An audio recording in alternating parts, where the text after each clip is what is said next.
Yeah. Yeah.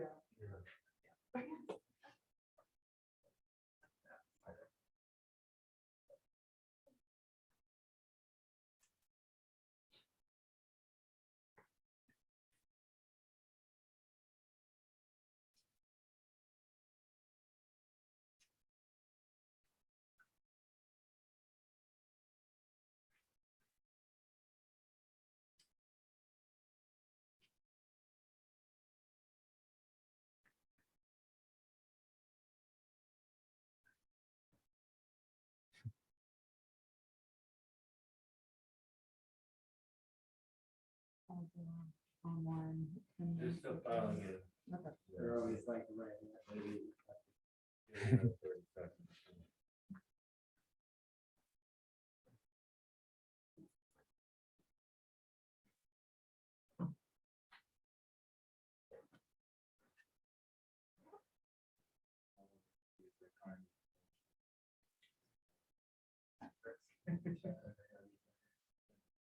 Unless there's one of those Zoom updates, like, keep it on. I just complain about that. Like you complain about Oh, the okay. waiting room. You Maybe complained like to who, to Zoom or to someone here? no, some. someone here. Okay. Yeah. And that was Yeah, we should guideline. try to like, Yeah. So Force it that. is at this point that they're collecting complaints, and I guess Okay. the petition number Yeah. might get. Nice. They require the waiting room, and so people can't just join in. It's not if you ever say no. Yeah, I let in anyway. Sit down first. I'm still there waiting. Oh, wait.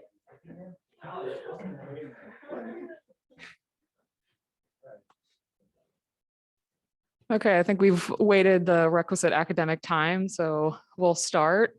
So it is my pleasure to welcome Phil Macias. He is currently a postdoc at UC Santa Cruz. That is also where he was a graduate student working with Enrico Ramirez Ruiz as an NSF graduate fellow. And before that, he was at UC Santa Barbara working with Lars Bildston. So thank you, Phil, for coming down from UC Santa Cruz, and it is a pleasure to have you. Before you start, I just want to note on Zoom, feel free to unmute yourself, but if you don't want to do that, that's okay. You can just type it in on the chat. One of us will be paying attention. So otherwise, yep, feel free to unmute and ask questions. So Phil, take it away. Thank you. Great. All right, well, thank you, Erica, for that introduction. And I want to start off by thanking Shannon and Tony for the invitation, and also thanking Beverly for making this all so smooth. This is my first visit to Carnegie, and it's been such a warm welcome, and I'm just so happy to be here. So I'm very excited. So today is a day of a few firsts for me. So this is my first colloquium, and I hope it's not too obvious, but it's also my first time visiting Carnegie, which I've already said, but this is also my first in-person talk since I've defended my thesis, which is maybe not too uncommon, over the past few years, but hopefully we can shake off these spider webs. So I'm going to be talking about cosmology and transient forecasts with the Roman Space Telescope. This is work that I've been doing at UC Santa Cruz, working with Ryan Foley under his science investigation team. And so this is what I'll be diving into. But before getting into that, considering all these things, I think maybe a little bit more of a detailed introduction is warranted. So I'm Phil Macias. My pronouns are he, him. I'm of Mexican and Guatemalan descent. I'm a first-generation college student or college grad, which I'm always make sure to say out loud because it's something that I'm kind of proud of, but at the same time, I also try to make myself available to other first-generation students to try to help them with any resources that they may need to navigate the kind of intimidating and sometimes opaque trajectory that is an academic career. So I've worked a lot at UC Santa Cruz in the Lamont program as a mentor for several years, which is a RU that attempts to attract and retain students from historically excluded groups. I was born and raised in LA, so I'm always happy to be back in Southern California. I started off at Cal State Fullerton and then transferred to UC Santa Barbara. So while I was at UCSB, I worked with Lars Bildston and Bill Paxton on MESA. which is a stellar evolution software. I was working on it in kind of nascent days. This is around the time of like the very first instrument paper, but kind of cut my teeth on that. And the reason I'm going into a little bit more detail of like past research and current interests is because I may serve as conversation fodder a little bit down the line. In case you're interested in any of these things, I'd be happy to talk about it. After graduating from Santa Barbara, I thought, Phil, you know, there's a big wide world out there. I seem to have spent all of my time in Southern California. So I decided to kind of venture out a little bit and do graduate school in this mysterious locale known as Northern California. So I went to UC Santa Cruz for grad school. I spent a summer in Copenhagen with my advisor. And there at Santa Cruz, I worked with Enrico Ramirez Ruiz. And Enrico, for those that know him, is a very broad theorist. And so as a student, I worked sort of peripherally on many things. Like I worked a little bit on common envelope episodes and the hydrodynamics of that, a little bit about tidal disruptions, but where I mostly worked independently or with Enrico, the projects that I led were involved in the R process. So thinking about ways to constrain the progenitors of the R process through looking at metal poor stars, similar to the type of stuff that Erica does, although it was simple, but much simpler compared to the stuff that you do. After graduating, I spent some time down in LA and then ended up back at Santa Cruz, this time to work on something completely different. I started to work in Ryan Foley's group on supernova cosmology. So Ryan is an expert on a lot of areas of transient astrophysics and supernovae. And he essentially knew that I had experience in running large simulations and needed someone to do that. And we developed a great rapport during my time as a graduate student there. And so it just kind of made sense and the opportunity came, so I took it. Okay. So this is sort of my academic pathway. I also like to say that like before a scientist, I consider myself to be like a human being. I try to be a good one, but I am fallible and make mistakes in science and outside of it. So, you know, I'm certainly not an omniscient gift to astronomy. I'm going to make mistakes and I'm going to miss some things. So if I say anything incorrect, I'm more than welcome questions or comments or anything like that along the way. Okay. One final thing is that if you look at this map, you may say, wow, Phil, you've never experienced a season in your life. And you would be very close to correct, but close only counts in horseshoes. I went to Boston with my advisor, Enrico, in 2014. And through, I don't know if I lost some kind of cosmic bet, but 2014 was the year that completely shattered all of these records for Boston snowfall. So it was Snowmageddon, snowpocalypse. These are all some images that I took, and I didn't take that one, but of Boston that winter. And so I certainly feel like I've earned my winter wings, and I can, you know, yell at my grandkids when they're wearing their sweaters above 40 degrees or something. They'll say, "What's snow?" Yeah. And then I'll tell them about the winter of 14. Okay, so now I want to delve into the science. So here's just a brief outline of my talk. I want to start off by discussing sort of motivating a next generation measurement of dark energy. Sort of in order to do that, I'll have to quickly introduce supernova cosmology. And this is again where I know there's a very rich history here. And so I'm almost certainly going to be skipping over things. But please, if I misattribute anything or anything, just let me know. I would much rather be corrected and learn than let anything linger that is confusing. Okay, so I'll say that I will show that there are still some big open questions in cosmology and how supernovae are used to put constraints on that. I then will introduce Roman, so the Nancy Grace Roman Space Telescope, and I will specifically be talking about the High-Latitude Time Domain Survey. Roman's going to do a lot of things, and I have neither the time nor the knowledge to talk about all of them, but I can talk about this. And so I want to discuss sort of getting a little bit into the details of how we go from saying, you know, we plan on pointing the telescope at this patch of sky this often to this is what we'll learn about dark energy. There's a lot of steps to get from one to the other. So I'll talk about how we do that. And then finally, I want to talk about all of the preparatory work that's going on right now and sort of the next steps in terms of preparation for Roman for the High-Latitude Time Domain Survey. And this is where I really hope to emphasize that now is really the time to get involved. Actually, there's a talk, I'll get to it at the end, but there's going to be a Roman community briefing even tomorrow where they'll talk about the next ROSES solicitation draft. and it'll be a great time to talk about that. So, okay, so let me just move ahead here. Okay, so now we get into the science.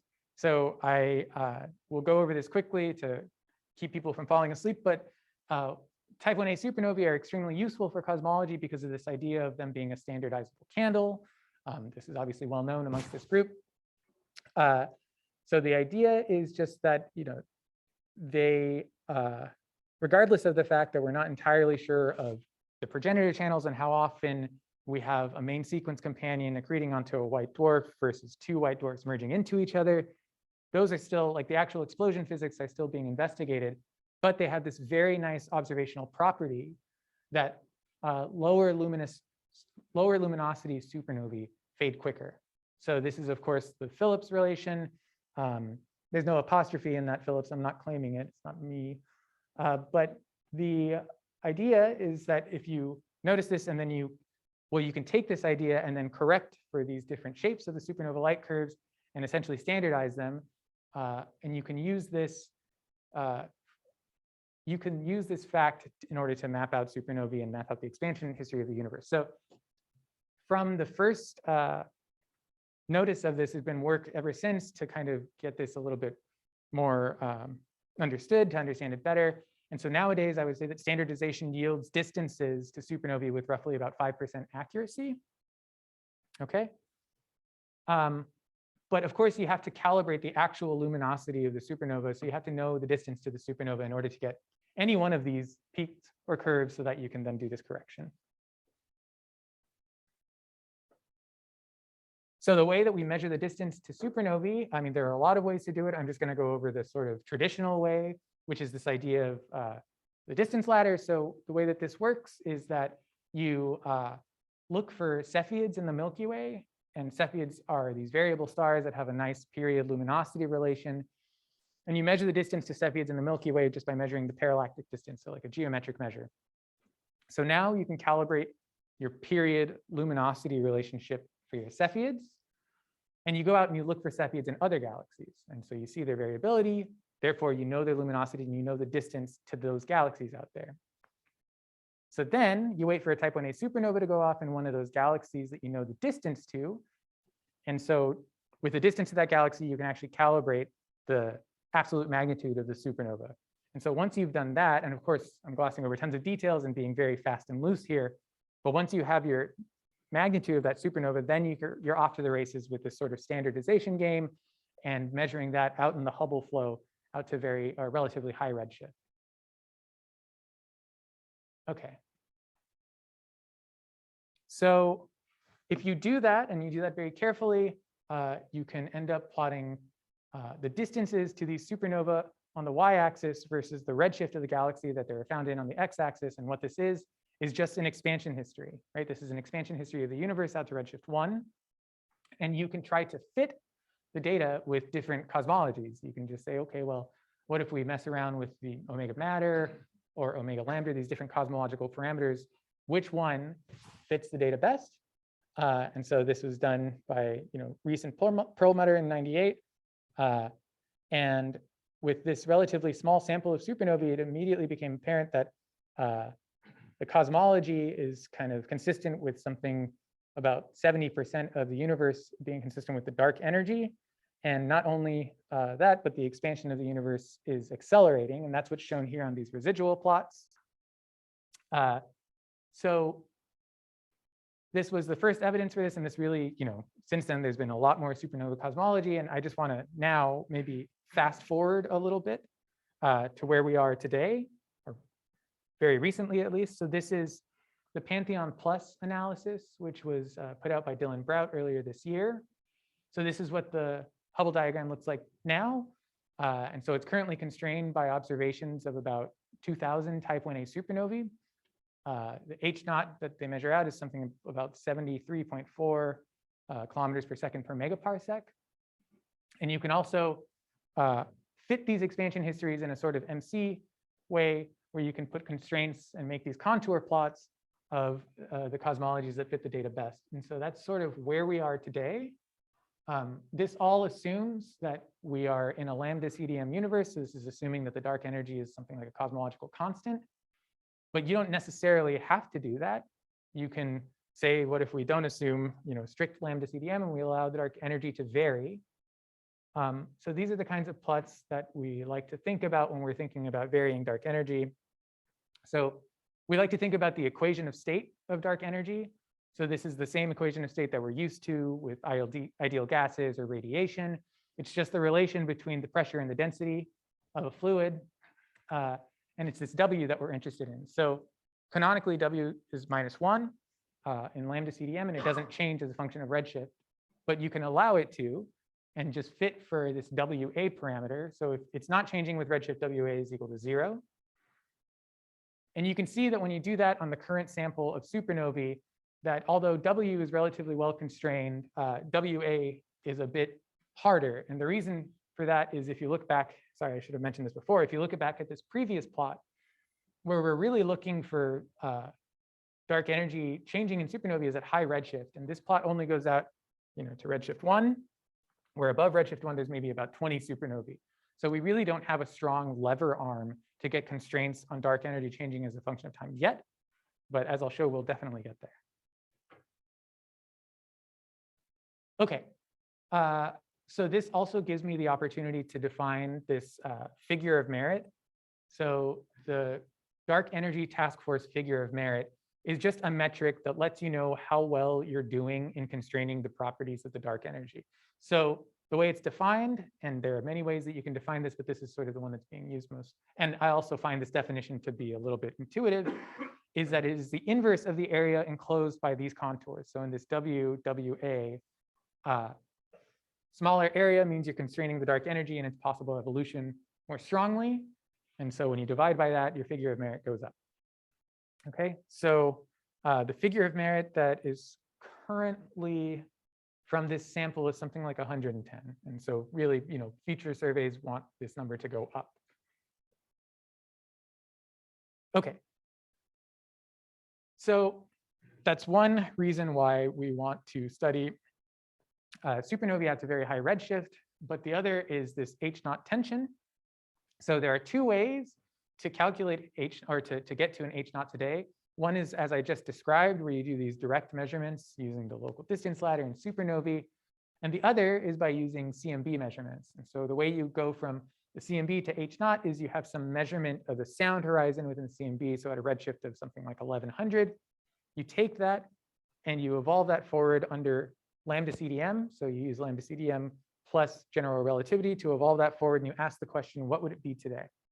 And the answer that you get is 67.5 plus or minus about 0.5 kilometers per second per megaparsec, which is significantly different from the answer that you would get from the direct measurement, right?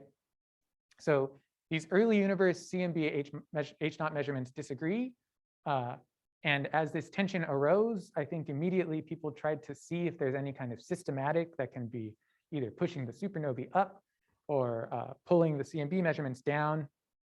But as the analyses have been refined, it seems that the tension is still prevailing and it's past the 5 sigma level. And so this is spurred many, many different models to try to accommodate this tension. And this is just a paper showing all the different H0 measurements from Eleonora Di Valentino. And in this paper, they also present models that are trying to come to rescue this tension. And I think I lost count at 100. So there are a lot of models that are trying to get at this. So I guess, yeah, just a lot of reasons to be interested in the evolution of dark energy. There are certainly these big questions that still linger. OK, so this brings me to Roman. And I really want to talk about how Roman is poised to absolutely blow the lid off of some of these questions, or at least really, really help us out in terms of understanding. So Roman is very, very high resolution, sorry, very, very high precision survey telescope. And it was designed to be that way. So it looks in the near infrared. And I just want to emphasize this. So this is now, I guess, a very dated image, at least publicly. But in the center is a Hubble image. And you can see the field of view compared to Roman's. Roman's is just incredibly high and are incredibly large. And really the kind of like first order way that I think about Roman, and it is kind of Hubble-like in terms of resolution and power, and even in terms of the telescope size, but with a field of view about 100 times the size of Hubble's. So the field of view is about 1/4 of a square degree. As I said before, this is a near infrared to infrared, or like a near infrared telescope. So the filters go from about 1/2 micron to just over 2, and it has two spectral. It has a grism which goes from 1 to 1.93 microns with resolving power about 435 to 865, and a prism from 0.75 to 1.8. And so this is just showing the effective areas of the different filters. Roman is currently has these core community surveys, and there are 3. There's the Galactic Bulge Time Domain Survey, which is going to be sort of staring at the galactic bulge. There's the High-Latitude Time Domain Survey, which is sort of the one that I'll be talking about and the one that we're working on designing. And then there's the High-Latitude Wide Area Survey. So the only reason that I bring up this table here is that I just want you to note that there's a lot of TBDs in here, squiggles, and ranges.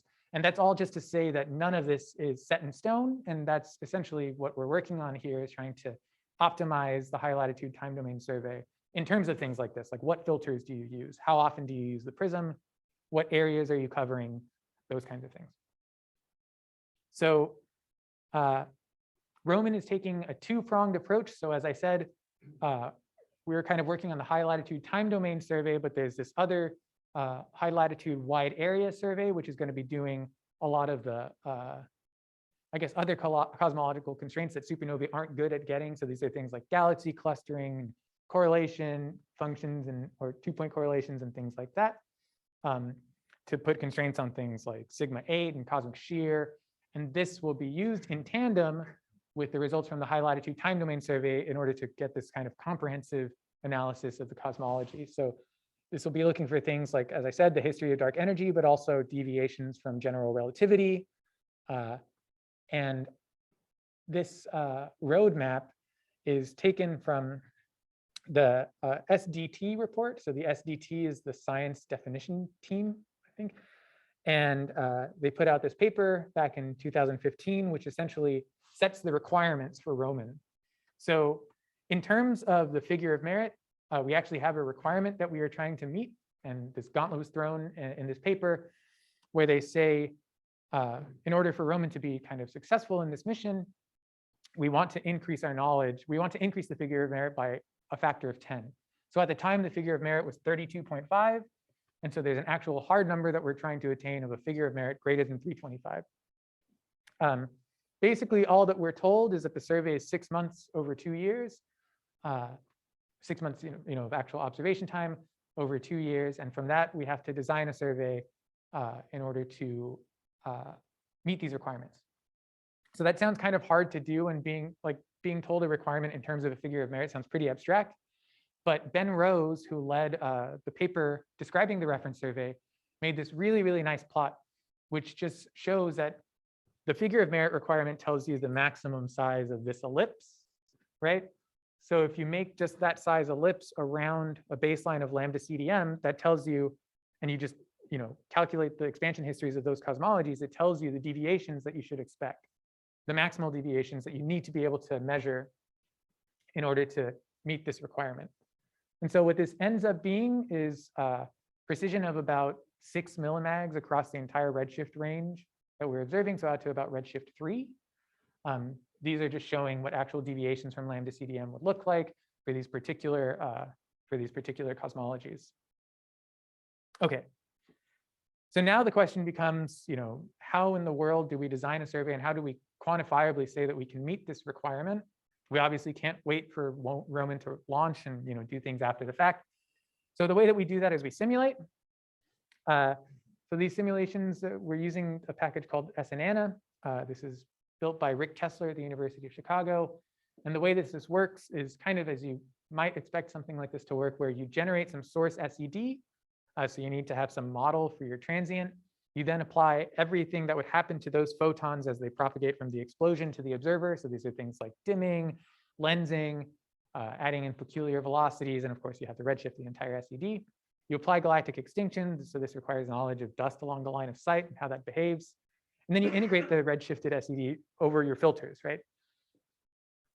You then convolve this with a noise model, which I usually think of as kind of taking into account all of the instrumental effects. So this uses the cadence info, things like the point spread function, the 0 points of the filters, in order to convert a true magnitude into a true flux and a true uncertainty. You, of course, apply Poisson noise to get a measured flux out. And then finally, there's a trigger model, which is what would be done with the actual data, where you're saying, we have to have something to check for a detection, right? We can't just write everything out. So you can apply some candidate logic saying, it needs to be detected in 2 filters above a SNR of 5 or something like that, and probably not so strict. You also have to apply a spectroscopic selection function. So here it's just saying which of these supernovae can we get spectra for, can we get a redshift for? And those that you can, you write them out. And so what this outputs is these just big catalogs. This is a catalog level simulation. We're not actually looking at images, although this is work, Kevin Wang, who's Dan Skolnick's student at Duke, is working on the sort of imaging component. But this just gives you text files out. Okay. Yeah, so we have a few that we're trying. So you obviously need a redshift for every supernova in order to put it on the Hubble diagram. And the sources of those redshift is still kind of unknown. Basically, what we're finding is that getting the redshifts for the host galaxies is not going to be the bottleneck. You can either, if you overlap the field with something like Euclid, you get a lot of those galaxies for free. Also, it wouldn't take long to actually do live either supernova spectroscopy to get redshifts, or to look at the galaxies using some of this prism time that we have. But for here, for all of the supernovae within a certain redshift range, we're just assuming that we can get ground-based redshifts.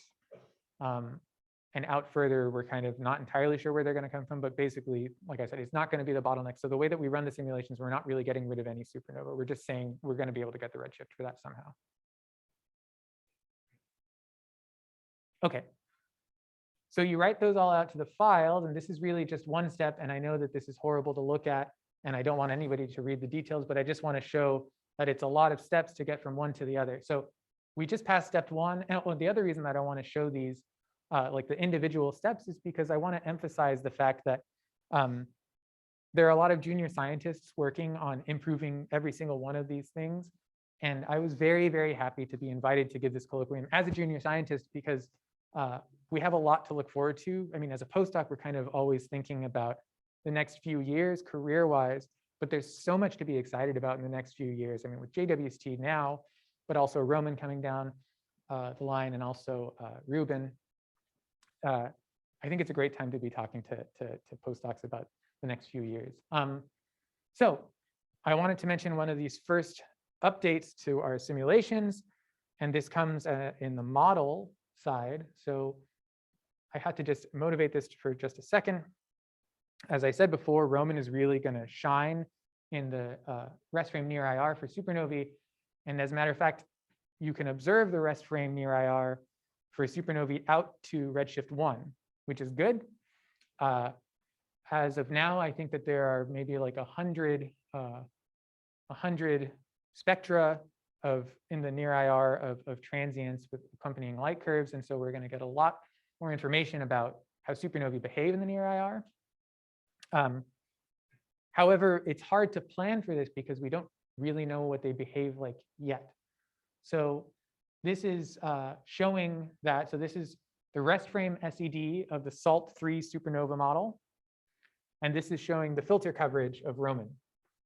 So you can see here that at redshift 0, you maybe get overlap of the model in 2 of the filters, but we really need to extend this to be able to plan for the near IR observations below redshift 1. So that's exactly what Justin has done. He has taken some of the publicly available near IR supernova data and incorporated that to Salt3 and trained on that. And so this is Salt3 Near IR. And Justin published a paper this year on this.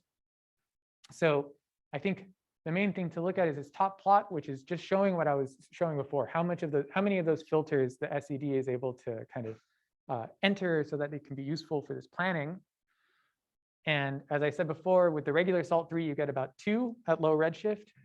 However, if you extend the model as Justin has, you get up to 5 at low redshift, and you can see there's just a huge increase in the number of filters. And this is great because the more filters that you're able to image your supernova in, or the more filters that you're able to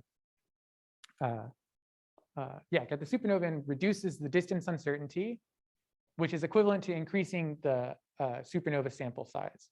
So he also has this other plot, which is just showing that at very low redshift, this very simple extension of the, well, I shouldn't say simple, this extension of the Salt3 model into the near IR has resulted in like a 350% increase in return on supernovae at low redshift. So that's great. And 350% increases are fantastic when you're talking about multi-billion-dollar space telescopes. So this is really incredible work. Okay, so now we have our light curves, and we're now generating these with Salt3 Near IR. And what you do is you fit them. So this is just the standardization process. You get some handle on the shape parameter in order to calculate an absolute magnitude, and therefore to calculate a distance. And you do that for all of them. There's also a very important step of classification. So obviously for your 1A cosmology survey, you only want to be looking at 1As because they're the ones that have this very nice observational property.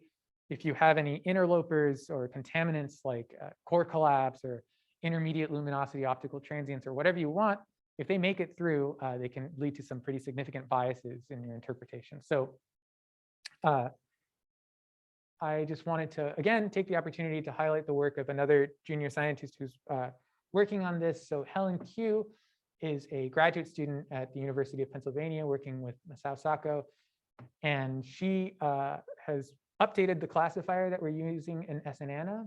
So this is a very fancy new classifier that uses a convolutional neural network. So it takes these images and creates this flux heat map using some 2D Gaussian process regression. And the really nice thing about that is it gives you an uncertainty heat map in the same way. And this pre-processing of the data actually allows for a lot of clever ways to get around some things that make it difficult in the other more traditional ways that we classify. Like if you have more measurements in one filter versus another, these things, the way that they're built is such that it doesn't end up being too much of a problem. And you can see this here in terms of like the training and the validation and the accuracy and the purity is just coming up in the 99th percentile or 99% purity. So this is also very nice. It's implemented in SNANA as of, I think, like a few weeks ago. And so this is what we plan on using going forward. This is some sort of, not training, but I guess, or it's sort of like a training set. Is it something to be worried about that we're not training them on supernova?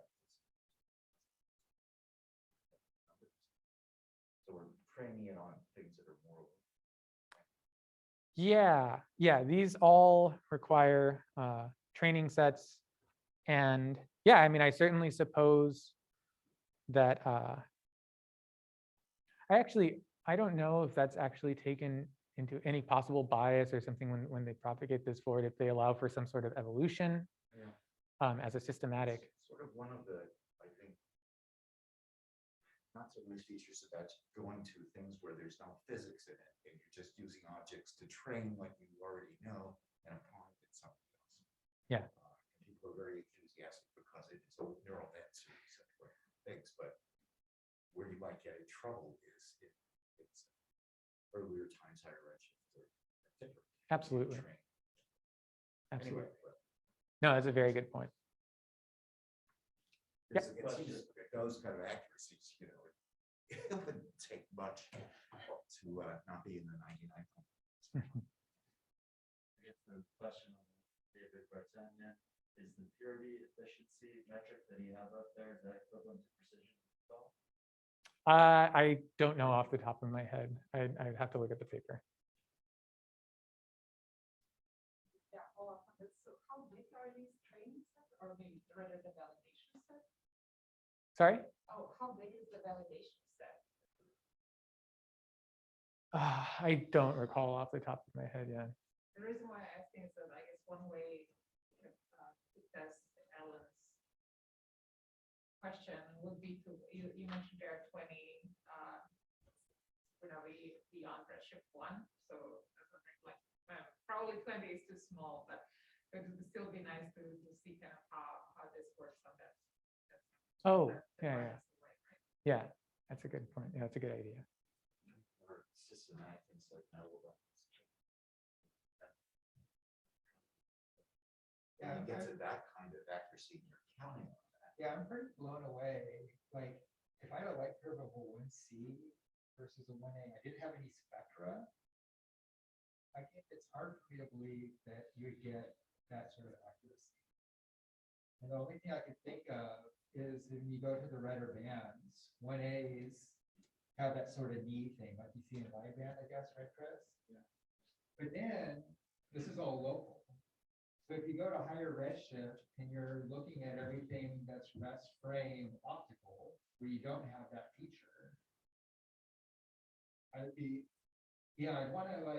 want to know if they just use rest frame optical and actually did this exercise, would you still get that sort of purity? My guess, I'm surprised at the outset, but exercise. That's what I want to see. That's all you have, that pirate shift. Well, I think that's built into SNANA, right? They put in fake 1A, 1Cs, 1Bs, and all that, don't they? Yeah. Yeah, so I think that's how you're determining the purity. I guess I would expect it to change at different redshifts. I think you could do this more accurately at lower redshift where you have more infrared information, rest frame infrared. That's where I think 1As and 1Cs are more different. Yeah, definitely. Well, thanks. Yeah, I wish I could speak on behalf of Helen. In all honesty, I probably have some learning to do about the details of this classifier as well. But yeah, it's only recently been implemented in SNANA, so I haven't used it yet, but that is what we plan on doing. Okay, so what have we done? We've simulated the light curves, we've fit them, and we've thrown out the non-1As. So now with our set of 1As with distances and redshifts, we're finally ready to create something like a Hubble diagram. So the way that we actually do this is we calculate a redshift binned Hubble diagram. And it's a very tricky business to try to propagate all of your systematics and your uncertainties and all of those things forward in a statistically sound way. But you can do it. And this is detailed in this paper by Rick Kessler and Dan Skolnick and this beams with bias correction formulation. So the output of that is essentially, like I said, a redshift binned Hubble diagram, which you can then fit with your cosmologies, right? And see what fits best. And so you can just generate these contour plots and calculate an area, invert it, and you have a figure of merit. So this was first done in 2018 by Rebecca Hansel and others, where they kind of did a very broad search of like parameter space in survey design choices. So they said, what if we only looked at the high redshift, or what if we only looked at the redshift, low redshift, or so they just kind of I guess padded the parameter space and checked the figure of merit. And so in this analysis, it's clear that this imaging all Z seems to be the most promising. And so this is sort of what we took as a starting point for our updated simulations. But this is really a lot of hard work, and way back before this was built into a nice pipeline and everything like that. So I owe Rebecca a great amount of gratitude. Okay. So this is what we did. We worked off of that original idea from Rebecca's work, and we kind of refined it a little bit. And so we got the two groups to agree on a reference survey, and this is what it looks like. So we published this to the archive last year, and also sent it off into a report to NASA saying, hey, look, quantitatively, we can design a survey that meets the requirements. So the survey itself is 75% of the time is dedicated to imaging. So this is why it says 25% spectroscopy. It's a two-tier survey. There's a wide survey, which is 20 or 19 square degrees. imaging in the R, Z, Y, and J filters with a target redshift of 1. And there's also a deep tier, which is about 4.2 square degrees imaging in YJHF and targeting a deeper redshift of 1.7. And the numbers that we get back are that we get about 12,000 supernovae type 1a from the survey, imaging every 5 days. And like I said, 5,000 will be below redshift 1. We're getting rest-frame near IR data, so that'll be a huge boon to that. But then more importantly, 7,000 of these supernovae are coming from redshift greater than 1. So in terms of really developing that lever arm to put constraints on dark energy at high redshift, this is going to be really fantastic. So there are a lot of details and light curves and things like that in the paper, which I won't go into, but I recommend you check it out if you're interested. Another kind of cool thing that we'll get from the high-latitude time domain survey is the Coadd.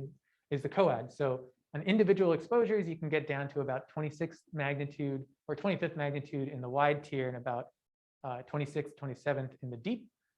But you know, we have this huge amount of static sky images where you can just Coadd them, and when you do that, you get down to really deep magnitude. So for the wide tier, you know, you have a 20 square degree image down to about 29th magnitude or 28th, and for the deep, you have a 4 square degree image down to the 29th magnitude. So for reference, the Hubble ultra deep field gets down to about 30th magnitude, but it's only about 11 square arc minutes.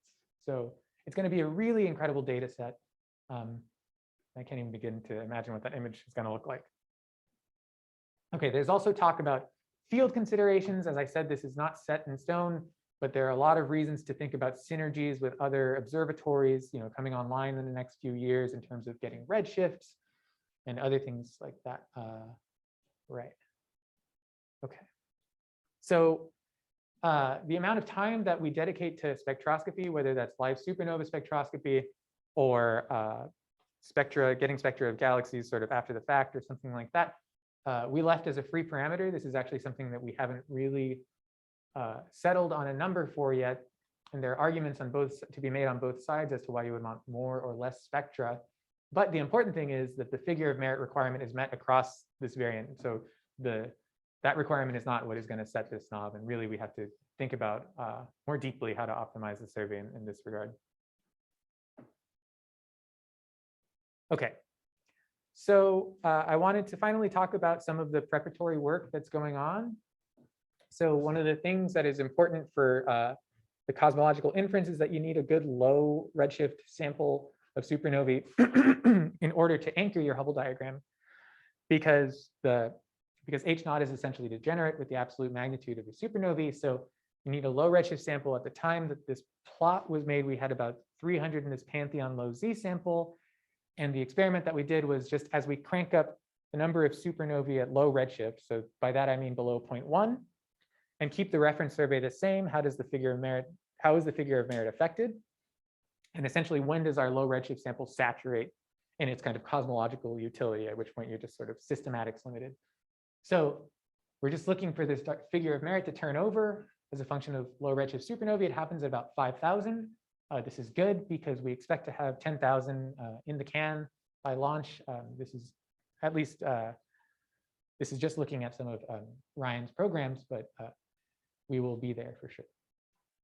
Phil, this dark energy figure of merit, is this just omega lambda, or does this include the different components of W? This includes the different W components. So it's the inverse of the 95% confidence level contour in the W0 WA plane. Okay.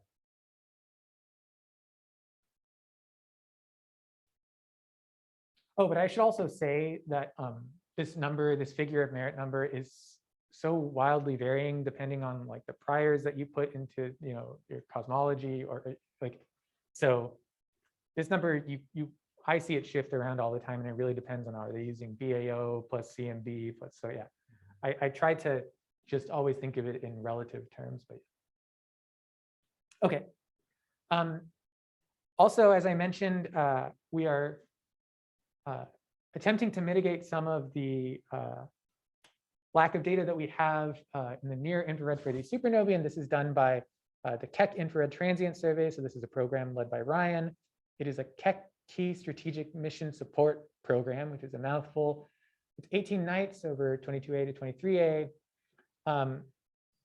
And it'll have complementary data from over a dozen telescopes and a final sample of about 300 spectra, mostly 1As, but this will be taking spectra of other transients as well. And right, so it's called KITS, obligatory baby fox photo, and DR1 is in preparation right now. And maybe I should have put this before, but the primary goals of it are exactly to build this large sample of 1A spectrophotometry to inform Roman planning, specifically in the near infrared. There's a lot of things that you can do with this data set in terms of probing progenitors and explosion physics.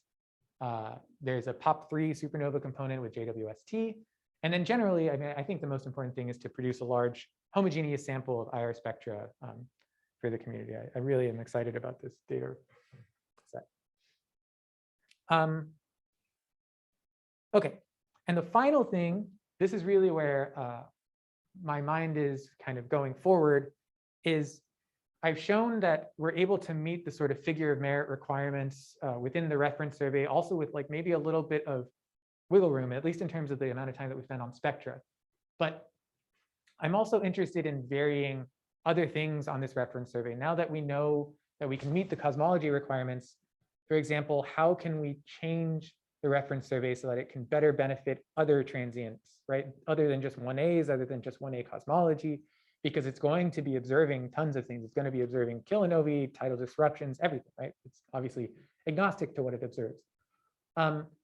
So there are reasons to think that, so essentially what I'm trying to do now is say, what are these kinds of trades that I can make between, say, the areas and the cadence in order to help recover more of these non-1As. And so this is just shown here in this plot. This is for the reference survey, showing that you get about maybe 5 very low redshift kilonovae. And you get some tens of superluminous supernovae at the high redshift. This is all completely rate dependent. I just kind of an experiment that I'm doing. And also you want to check the cosmology. So to first order, the cosmology is not too heavily affected by these trades. It turns out that in every redshift bin, you still have roughly the same signal to noise that you need in order to get a good distance, whether you're looking at 2 supernovae or 1 supernova kind of twice as often. So I also wanted to show that, so I've implemented a lot of these other SEDs other than 1As. I'm just showing a subset of them. And the other really cool thing is that we can get light curves out, of course, right? So this is just showing some sample of light curves. Here's a non-1A superluminous supernova at redshift 1.7. Here's a tidal disruption at redshift 0.4. And so I want to ask questions, I want to think about questions like, what can we learn about tidal disruptions as a function of cosmic time? What does that tell us? And can we learn anything significant while still maintaining our main supernova cosmology goals? And the other thing is that this is AT 2017 GFO, which is the electromagnetic counterpart to the gravitational wave source GW 170817. So this is the kilonova. And so I only put this up here to say that, if Roman observed the kilonova at obviously a little bit greater distance, this is what it would look like. When we know how amazing this data set truly is, obviously it's unfair to compare, but when everybody looks at this as often as they can, there's a lot of information in there. So somewhere between here and there, maybe, although maybe kilonovae are just not going to be that easy. But maybe with a larger sample of very sparsely, sampled light curves of kilonovae, maybe you can begin to say things about diversity of kilonovae, et cetera, et cetera. So what redshift can you see a gravitational wave counterpart out to roughly with the I guess I'm trying, sorry, this is hard for me to see, but it looks like it's getting out to maybe 0.2, and this is at 0.18. So would you know what you're seeing if it's, I doubt it, yeah. Yeah. So what I'm doing, I mean, I have these light curves and everything. I've done this for basically just spanning different cadences, saying if we, and what if we change the cadence to every day, once a day for the Roman survey, and you do get a little bit better of a light curve for the kilonovae, but it actually starts to come at the expense of some of the supernovae at low redshift. It's interesting though. I mean, I usually don't think about high redshift supernovae. They start lasting a lot longer now that you have the time. Yeah. Yeah. Right. Okay. So I think that brings me to my summary. Hopefully, I was able to convince you that the Roman high latitude time domain survey is kind of poised to shed a lot of light on these big open questions in supernova cosmology. I apologize for dragging you through the gory details of how that sausage is made, but I think it's important to see that this is kind of like a living, breathing pipeline that is being developed and getting better, honestly, like every month, give or take. And there's still a lot of work to do. There's a lot of optimization to be done in terms of the cosmology, but I'm also interested in these sort of non-1As and what we can learn about them with the survey. And finally, I said this at the beginning, but there's a Roman community forum happening tomorrow where they're going to talk about the mission status and importantly, plans for this updated Roman Roses solicitation. So I think this is going to be sort of the next round of things like the science investigation teams, where here it'll be more focused on project infrastructure, but there's also, I believe, going to be a call for wide field science teams. So maybe if you're interested, please join that meeting and just take a look around. Okay, that's all I have. Thank you so much for your attention.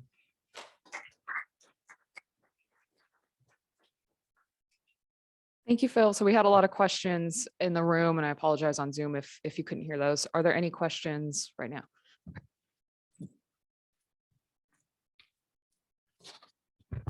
Thanks. Really exciting stuff. So, we know that Type Ia supernova cosmology today is systematics dominated. And so it's great to get more supernovae, but I mean, the big one, I mean, I can think of lots of them, but the big one is the cross calibration, right? So you've got ground-based photometry, you've got space-based photometry, different filters. And so the biggest systematic is going to be, how do you do the calibration between all those different filters? Is Roman going to be doing something that gives you confidence that that figure of merit can be improved by a factor of 10 when that's the dominant systematic? Yeah. Yeah, so the cross calibration is definitely something that Ben Rose in particular is thinking a lot about and very concerned about. And it is certainly one of the bigger systematics. Yeah, I should. Sorry, can you repeat the question one more time? Right. So I guess, you're going to, the goal is to improve the figure of merit by a factor of 10. And so if right now supernova cosmology is dominated by systematics, so is there something that makes you confident that the leading systematic, which is, calibration, is the Roman project, the scientific project, does it have plans to do something that will improve that systematic? Just the cross calibration between the different photometric systems, I guess is the question I have. Yeah. Does that make sense? Yes. Okay. And I think that the only answer that I can really give is yes, in the sense that I know that this is something that Ben Rose brings up to me all the time. But yeah, I don't know exactly what the plan is, to be honest. Okay. Thanks. It's Tony. So I was just wondering, I haven't kept up with how the Roman telescope is going to operate. Is it mostly going to be just all queued and surveys and stuff like that? Or how much opportunity will there be if, for example, there's an exciting gravitational wave source that's already found, and then you could point in that direction and study it really well with Roman? Is that available? Yes. Well, so I certainly do not want to say anything incorrect here because, but I know that, so there's the high latitude time domain survey, there's the bulge survey, and there's the wide area survey, but there's also just general astrophysics and general observer programs as well, but I don't know how that works. There's been tremendous pressure on this mission to make it all survey by NASA. Into that because of the online.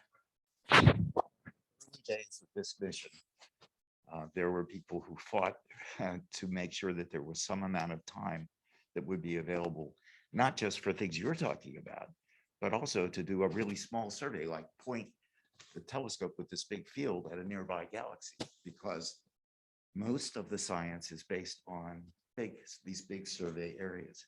I don't think that battle is over. I heard recently that they were still NASA. They're worried about the cost of running the telescope, and surveys that are planned out well in advance and take all the time is the cheapest way to do it. So I don't think that, but I would imagine if you're talking about actually a target of opportunity where you point the telescope, that's really unlikely, because that's the most expensive thing to do. Yeah. But I hope at least that they'll make it possible for, as the telescope evolves, to put in smaller things that PIs Yeah, maybe when some propose. main kind of critical science surveys are done. Like from the start, like they were doing right? Yeah. Well, I heard that, Yeah, I think, well, I think yeah, I that's hope my it, share of the- but I don't think they're thinking that geo actually means, Yeah, I don't know what geo, like. if they're- because he has time dependent targets and, you know. But for general geo, it's kind of. Well, I hope you're right, because it came up many times. Last time I was told. Sorry, I think I might actually have it. I do have another question. Are we, Okay. what about Yeah, please. people on the, did you get everybody's on the? Yeah. Was it- So I don't know how familiar you are with this, but at the time, again, of the birth of this project, Euclid was, there was talk about how were they going to be duplicative, or, what were they going to do differently? I'm curious about a couple of things, if you know, like, is there much commonality? Is there much participation in both projects to do these supernova projects? And do you know anything about how well they're addressing some of the same issues that you are?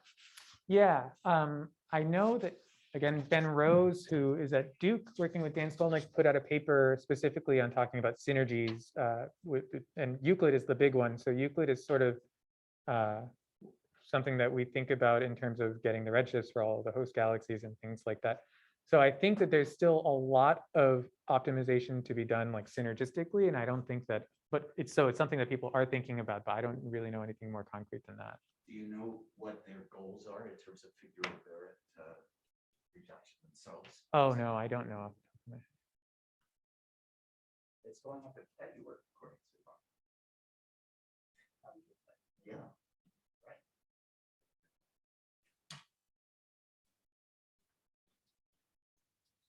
Thanks. I have a more detailed question about the predictions that you're making. So you mentioned that the forecasts were done for kind of improving the figure of merit, assuming lambda CDM is the truth. But what if it isn't? What if it's like the actual true cosmology is like some other part of that plane? And like does this change at all your requirements?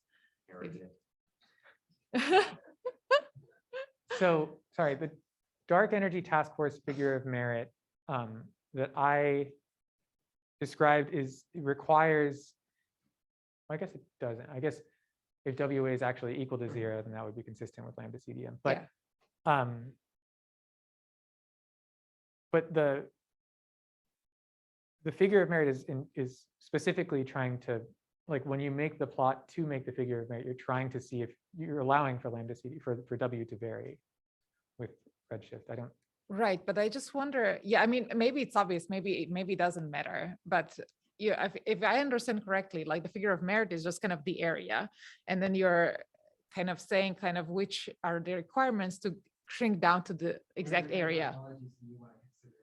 Well, I mean, I just meant in the whatever like I see. ellipse you had, like if Right. you put it like not at the 0, 1 or -1, but like I see. at the center or whatever the best fit is now, and see like if like the amount like to get that area at that point of the diagrams, whatever Right. like the middle of the green thing is, whether it's changes any of your requirements basically kind of operationally. And maybe it's obvious that it doesn't, and it's like, but I don't have a good sense of. So this is the plot that you're, this one, where Ben kind of chose a couple of cosmologies and showed the deviation. And you're saying, what if we don't center it on lambda CDM? Yeah.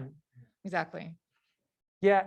I don't know how different that would look. I just think that this is a relatively nice way to visualize the precision requirement. But, and, you know, I always also imagine, you know, as things for quite some time, we're getting closer and closer and closer on, you know, lambda CDM.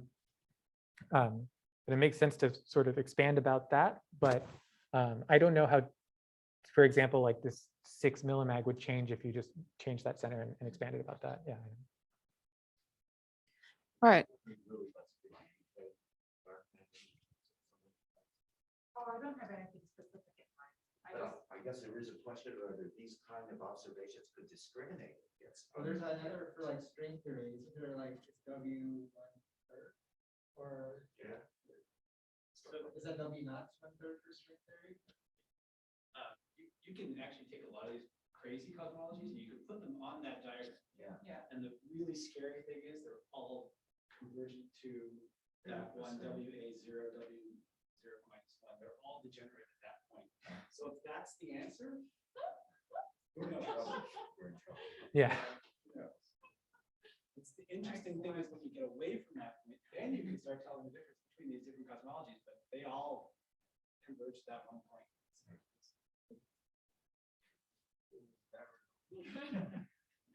Okay, it is exactly new, well, a little past noon now. So let's thank Phil again. And just a reminder,